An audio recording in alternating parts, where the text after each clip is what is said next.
Have you ever said yes to something that you didn't want to do and then afterward had to sit with the frustration of it? You felt drained, you felt overlooked, and maybe just a tad bit resentful.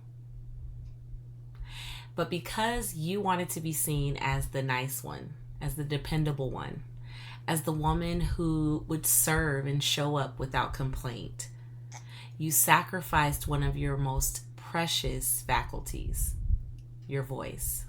Today, I want to tell you the truth that may shake you.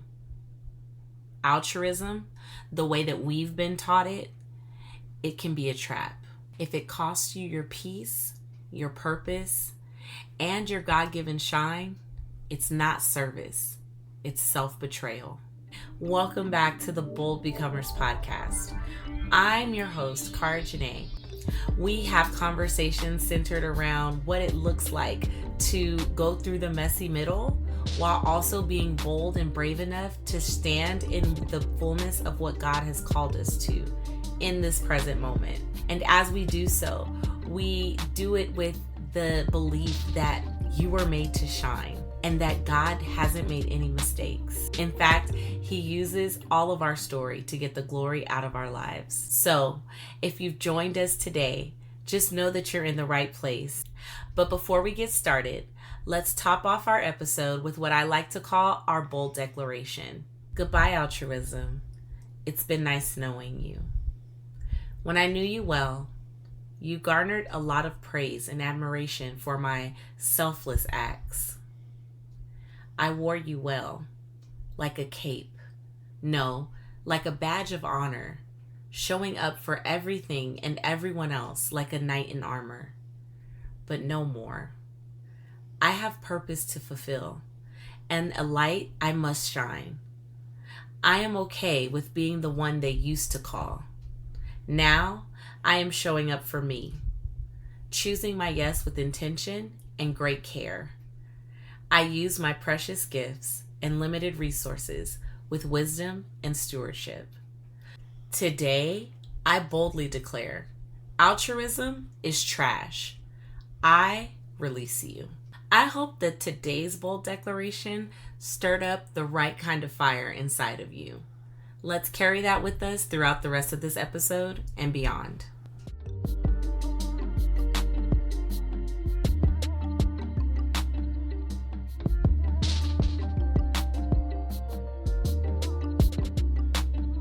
Before we dive too deep into today's episode, I have to acknowledge the fact that this episode title may be a bit jarring for some. This is just us getting to know each other a little bit better, number one. But number two, I am one who is known for creating environments for truth. And what that means is that sometimes the truth is not always easy to hear, but it's necessary. And what I have always found is that the truth will set you free. So I pray that you're able to receive this with love, because that's where this is coming from. But even furthermore, I want you to know that if this struck you a certain way, it's probably because you're exactly how I used to be. And I think that's a good place to start. Before I can talk about altruism is trash, I would have had to have experienced what altruism is. I used to say that I'm an altruist, and I used to mean it with the purest of intentions, and I used to wear it as a badge of honor. And I used to think that it made me so much more admirable, not just in the eyes of others, but in the eyes of God, until I started to realize some of the fruit that I was reaping from those seeds of being altruistic were not the fruit that I was supposed to be sowing and reaping for in my life. And if we're going to get real about pursuing purpose, if we're going to get real about embodying authenticity and showing up in the fullness of who God has called us to be, we have to acknowledge that there are things that are holding us back from that. And sometimes those very things are the things that we said yes to. They're the beliefs that we hold on to that don't serve us and don't help us to serve God. They're the beliefs that we hold on to that not only stifle us, but they silence us. They not only silence us, but they also mute and dim us in ways that God never intended. And so when we look at what altruism really is, we have to acknowledge the fact that not only is it not self-serving, and we're not saying that in a way that says we please the flesh, right? But it's not self-serving in that it doesn't help me to be all that God has called me to be. And so if we can start with that understanding, I believe that this will help you and that this will be a resource and a tool that will move you in the right direction so that you can continue to grow and become as you step into the fullness of purpose and the fullness of the shine that God has placed inside of you. So what does being an altruist really look like? Well, altruists are known for doing what's best for everyone else. And if you look up the definition of altruism in the dictionary, it even expresses in some definitions that it is a being who does something that is in the interest of others, even if it means that it doesn't benefit the person that is doing it. That concept of the saying that says you light yourself on fire to keep everyone else warm. That's what altruism is. It looks like you being the one who's been praised all of your life for being the one that people can count on. You're the friend who shows up all the time, the employee who goes the extra mile, the mom who sacrifices everything until she's empty. But lately, your soul has been whispering to you, who's showing up for me? You feel guilty for even thinking about pulling back or saying no. You start to believe that you're being selfish. And sometimes that even causes you to feel a certain type of fear or trepidation because you don't want to seem like you're being ungrateful or unreliable when you choose to not show up in those altruistic ways that you once did. The result from being an altruist or for embracing altruism is that you are exhausted. You have a secret resentment that you're carrying towards others because it seems like you're the one that's bearing the brunt of the load and everyone else is kind of just easy breezy and skating by and they don't have any worries or cares in the world. Meanwhile, you're carrying the weight of the world on your shoulders. The other result from altruism is that you actually start to lose your sense of self. You actually have a loss of identity. You feel like you're not even living your life. You're just managing everyone else's. And I just want you to know that this is not godly service. It's a form of background behavior that is disguised as goodness. It keeps you small, it keeps you silent, and sis, it keeps you spent.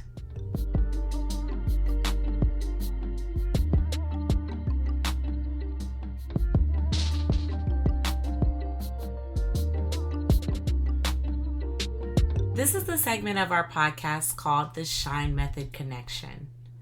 This is where we take a principle from my proprietary method, the Shine Method, and we integrate it into the topic that we're discussing for the day.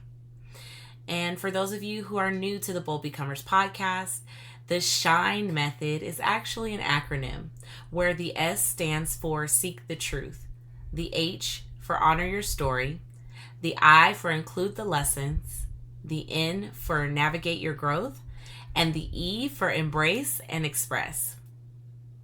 Today, we're going to be looking at a couple of different principles from the Shine Method because I think they're applicable. And so we're going to jump right in. The first is to honor your story. I think we have a tendency to truly skip over the experiences that we experience.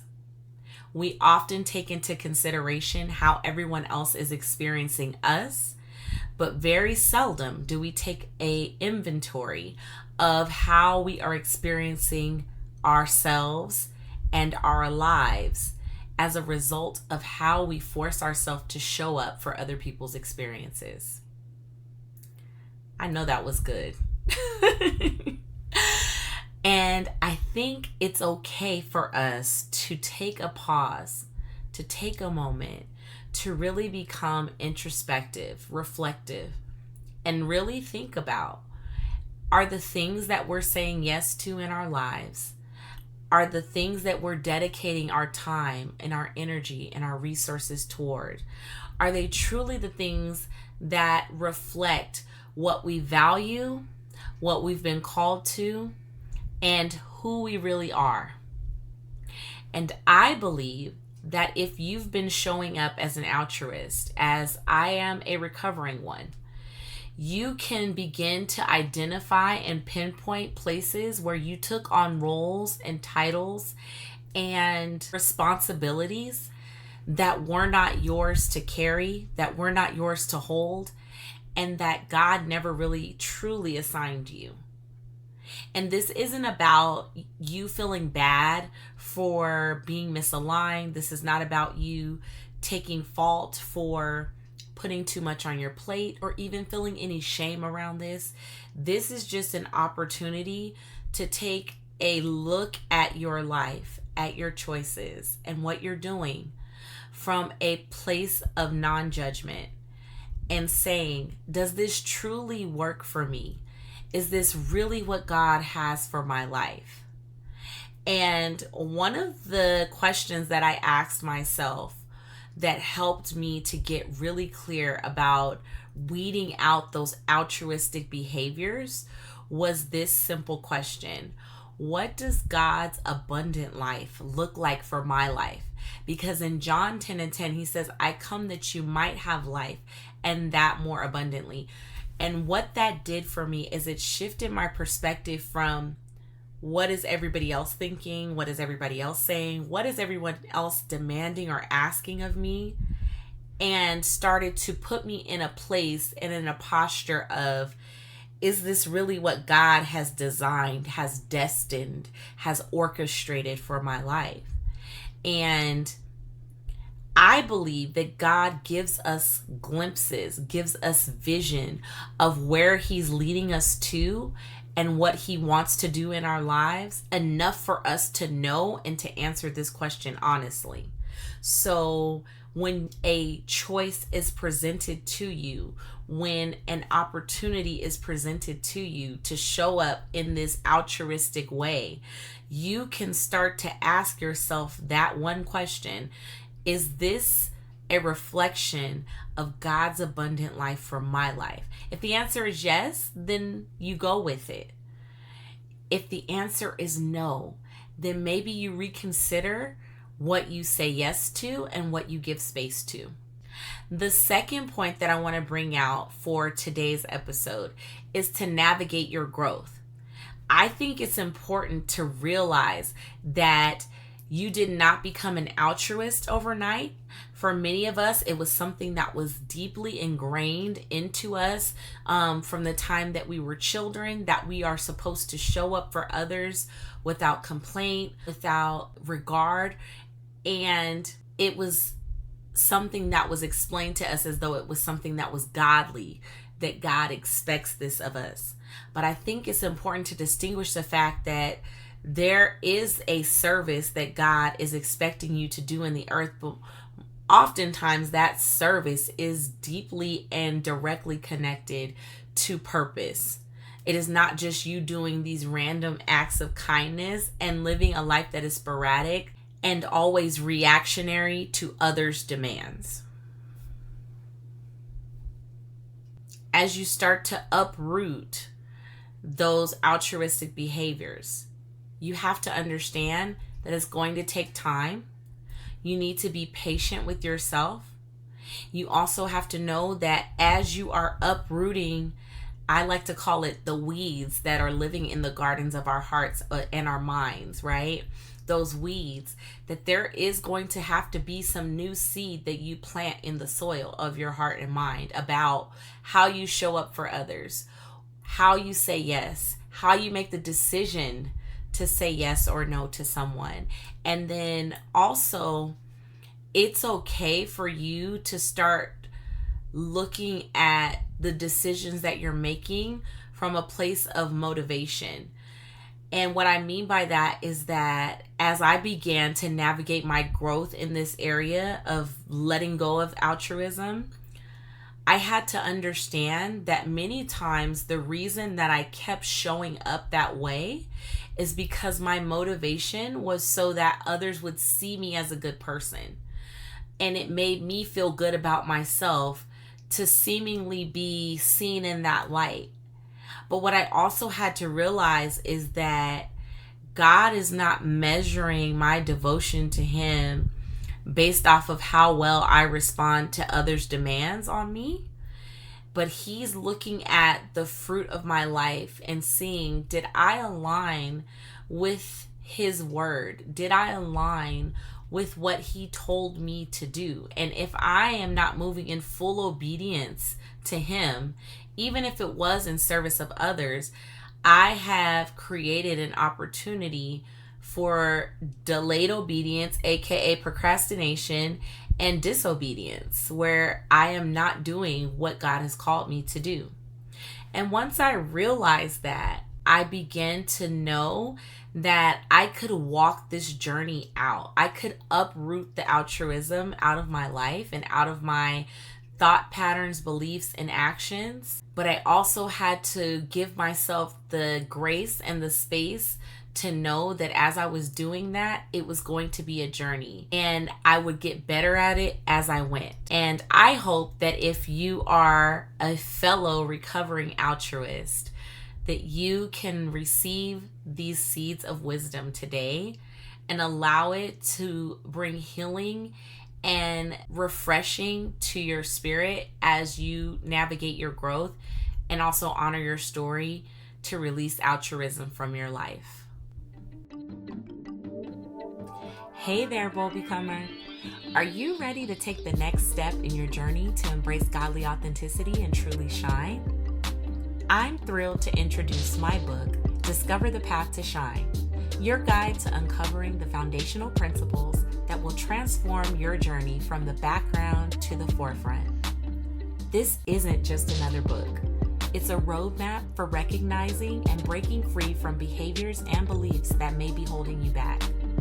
Whether you're navigating challenges or seeking clarity in your purpose, Discover the Path to Shine offers the tools and insights to help you align with who God has called you to be. So, if you're ready to step into the light and live with the boldness that you were created for, grab your copy today. Visit CharaJanéShine.com/discover or check the link in the show notes to get started. It's your time to shine.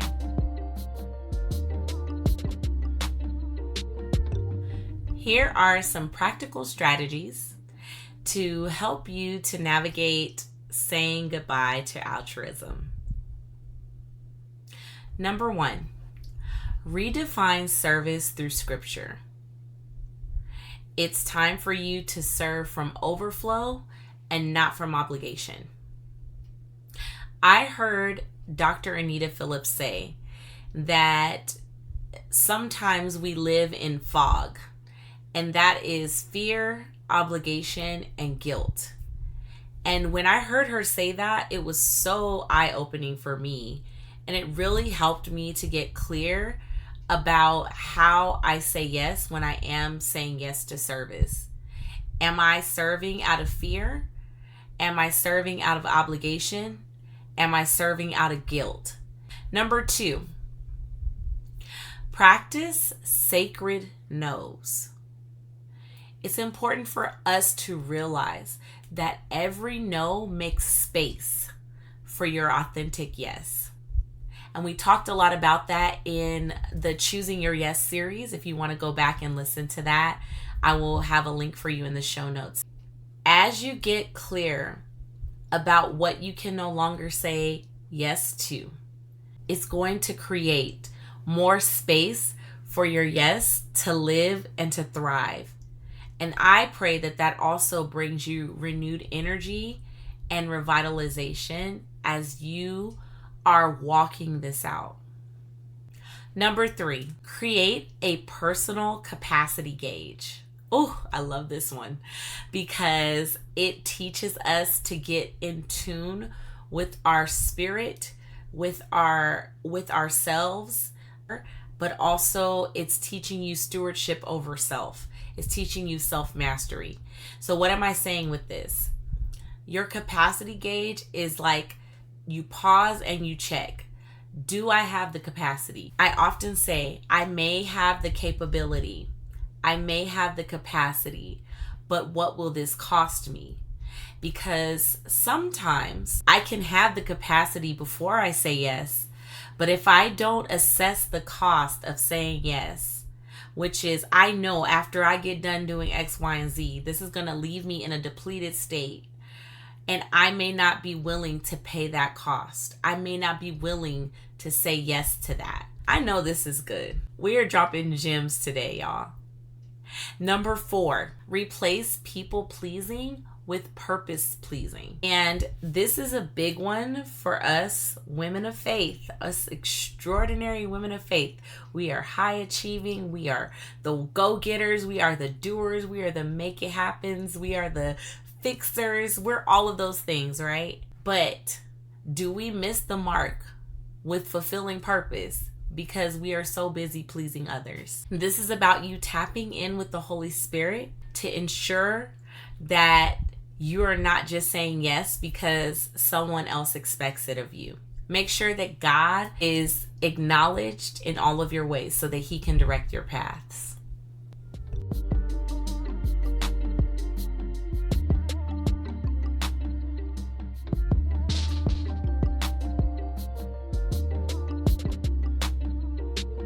I can't believe we're almost to the end of this episode. It has been so good. But it is time for our challenge of the week. And this week, we're going to identify one area where we've been saying yes out of guilt instead of out of alignment. When you start looking at this, I want you to take a moment to write it down, and you're going to practice giving yourself permission to say no or to create a healthier boundary. Sometimes you have to work your way up to a no, right? And that is the reason why we covered both the Honor Your Story and the Navigate Your Growth, because like I said, this is going to take some time. After you implement setting the healthy boundary or saying no, I want you to also take note of how you feel afterwards. Do you feel lighter? Do you feel more authentic? Do you feel more lit up? And I would love for you to share some of your wins, your ahas, and what comes up for you as you walk out this week's challenge. Make sure to tag me on Instagram and TikTok at Chara Jané Shine. I would love to hear your breakthroughs. Listen, sis, you were not created to live drained, depleted, and constantly betraying yourself in the name of service. You were created to shine, to serve from a place of fullness and not burnout. If this episode spoke to you and you're ready to break the cycles of people pleasing and step into the forefront of what God has called you to do in this season, to move in bold and authentic alignment with what God is calling you to, I want to extend the invitation to you to apply for my coaching program, Path to Shine. This is the place where we will walk together through the Shine method so that you can stop living in the background and start living with clarity, boldness, and truth. The link to apply is available in the show notes. Don't keep betraying yourself. Choose your shine. Thank you so much for joining me today. It has been a pleasure talking with you about how to let go of altruism once and for all. Because remember, sis, altruism is trash. And remember, until next time, to keep becoming, embrace godly authenticity, and live with shine. I'll see you in the next episode.